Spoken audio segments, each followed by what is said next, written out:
Welcome back to the Future Ready channel. I am Story Baquet. In our last episode, we got into job searching and networking and doing your research. In today's episode, we're going to talk a little bit about dressing professionally, dressing for success, and dressing your best.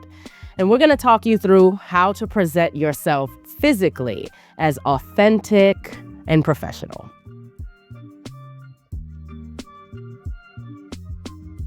Every workplace has its own culture and expectations for how you should dress. Now, I want to be clear.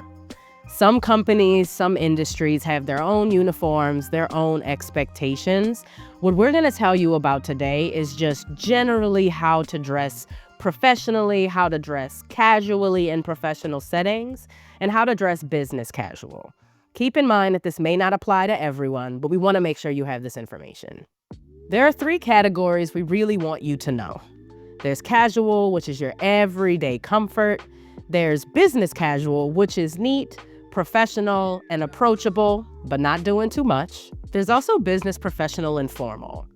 This may be your everyday wear in some jobs, or it's something that could be reserved for interviews or for formal events. Next, we're heading to my girl Kenne's closet, where she is going to walk us through the 3 buckets of dress and introduce us to a friend who she's going to help prepare for an interview by picking out her outfit. Hi! Thanks for helping me get ready today. Of course. Earlier stories mentioning that there's 3 different types of professional dress wear. I have no idea where to start. Can you walk me through those? Of course. So to start, we're both kind of wearing casual, but only one of us is appropriate for the office setting. If we start here at the bottom, we are wearing 2 different types of jeans. Yours have rips, so these would not be appropriate in the office. And then as far as tops, you're wearing a t-shirt, which is a bit more lax for the office setting. Okay. For my office setting, we're a casual that has no spaghetti straps, no midriff, so this is appropriate for my office setting. Is there a step above casual, maybe business casual, that you could show me an example of? Yeah. So if we go over here to my rack, business casual will be playing with different fabrics and different prints that kind of show your personality, but are still appropriate for the office setting. Would you wear jeans with business casual? So for business casual, I would avoid casual jeans like these, but if you want to try a jean with your business casual, you can go for a darker wash. Oh, perfect. Okay, I'm pretty sure the interview I have later today is business, formal, professional. Can you help me figure out what to wear for that? So in a business professional setting, you'll wear your nicest clean-cut outfits. Awesome, and can I show personality? Is pattern okay? Like, what if I went to wear the skirt? You can for sure wear the skirt, but I'd pair it with like a dark wash blazer or something that's clean cut, like a white top. Let's say this? Yeah, this would work. Okay, what do you think? You look amazing. Okay, this is my only outfit that looks like this. Do you have other places I can go shop? Yeah, of course. So majority of my professional wardrobe is from H&M. It's extremely affordable. And you said you thrift too. Oh, always. Okay, cool. Yeah. Perfect. Thank you so much for helping me pick this out. I'm feeling confident and excited for this opportunity. First impressions happen fast.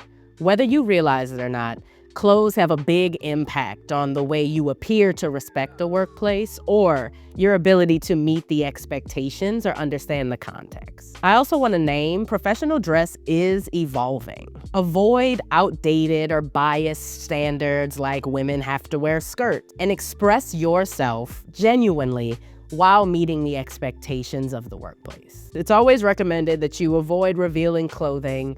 This means that your skirts and your dresses shouldn't be more than 1 inch above the knee, and you want to avoid low-cut tops. And make sure you prioritize comfort and mobility. Before you get ready for a networking event or an interview, if you feel unsure about the attire or the required clothing in the workplace, don't be afraid to ask. As some general advice, regardless of how you're dressing, you want to make sure that your clothes fit properly. You don't want them to be too baggy or too tight. You want to make sure your clothes are free of stains, free of wrinkles. You also want to make sure you avoid strong perfume or colognes. While you might smell phenomenal, some people are sensitive to those smells. Make sure you groom your facial hair. This may be obvious. I'm just going to go ahead and say it. Make sure you brush your teeth. that you have a mint in your pocket, that you're not chewing gum, that you don't go ahead and pull your most wrinkled shirt out of the closet. Make sure that you are presenting yourself well in every way, whether that is through your clothing, through your hair, through your breath, through any of those things that will make some sort of impression on the other person. Dressing professionally without losing your identity can be a challenge for some people. As a tip, I highly recommend you do your research so that you are working for and interviewing for an organization that truly values your personal expression.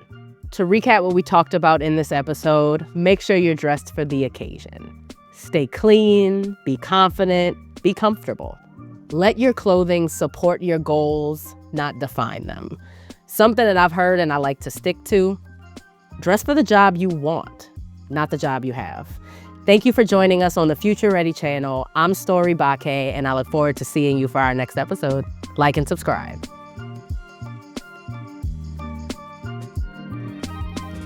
Line!